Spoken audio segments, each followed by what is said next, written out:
Part 1. Pi's life in India.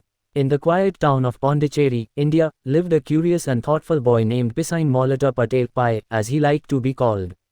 His father owned a zoo, so Pi grew up surrounded by animals, observing their behaviors, their strengths and their wild instincts. But Pi's curiosity wasn't just limited to animals, he was also deeply fascinated by God and religion. Unlike most children, Pi followed three religions at the same time: Hinduism, Christianity and Islam. He loved visiting temples, churches, and mosques, finding beauty in each faith. When his parents and teachers questioned him, he would simply smile and say, "I just want to love God. Why should I choose only one path?" One day, Pi's father decided to teach him an important lesson about the dangers of wild animals. He took Pi near the tiger's cage, where their majestic Bengal tiger, Richard Parker, lived. To Pi's horror, his father placed a goat in front of the tiger. Within moments, Richard Parker pounced and killed the goat in one swift motion. "Animals are not your friends, Pi," his father warned. "Never forget that." Life went on peacefully, but India was changing. Political unrest was growing, and Pi's father decided to move the family to Canada for a better future.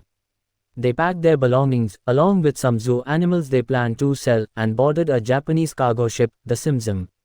Pi had no idea that this journey would change his life forever. Part 2. The Shipwreck and the Lifeboat.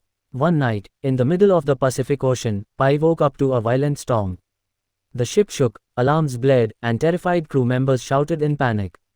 Pi ran to the deck, only to see giant waves crashing against the ship. He tried to find his family, but before he could reach them, a massive wave engulfed the ship, pulling it down into the dark ocean. Pi was thrown into the water but somehow managed to climb onto a lifeboat.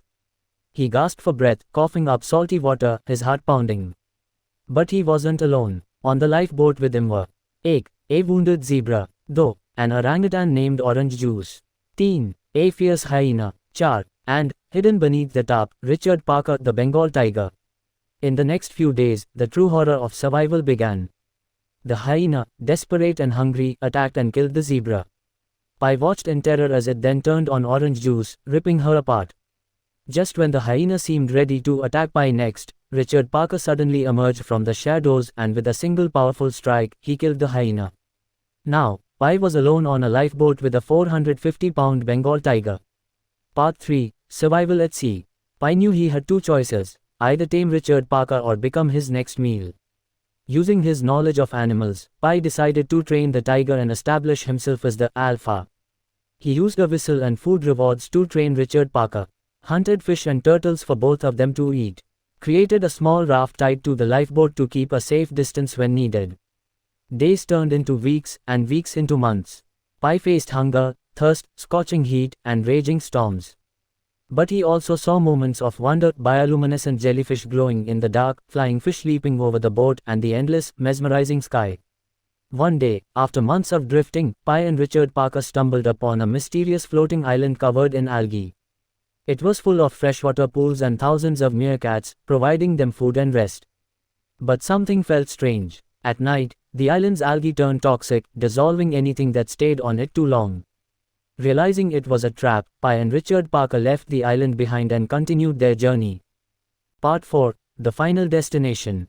After 227 days at sea, the lifeboat finally washed ashore in Mexico. Pi, exhausted and weak, collapsed on the beach. He turned to Richard Parker, expecting some kind of farewell, some acknowledgement of their journey together. But the tiger simply walked into the jungle without looking back, as if their time together meant nothing. Pi was heartbroken. Later, when Pi was rescued, Japanese investigators came to ask him about the shipwreck. When he told them about his journey with a tiger, a hyena, a zebra, and an orangutan, they refused to believe him. So, Pi told them another version of the story, a much darker one. Instead of animals, the lifeboat held a kind sailor, Pi's mother, and a cruel cook.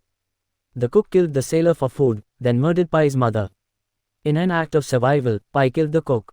The investigators were shocked. This version was brutal, painful, and horrifying. "Which story is true?" they asked. Pi simply smiled and replied, "Which story do you prefer?" The investigators chose the one with animals, to which Pi softly said, "And so it goes with God." What really happened? The novel leaves the truth open-ended. Was the tiger story real, or was it just Pi's way of coping with the horrors he faced? Did Richard Parker exist, or was he a metaphor for Pi's own survival instincts? In the end, Life of Pi is not just a story of survival, it is a story about faith, resilience, and the power of storytelling. Because sometimes, believing in the better story makes life more beautiful.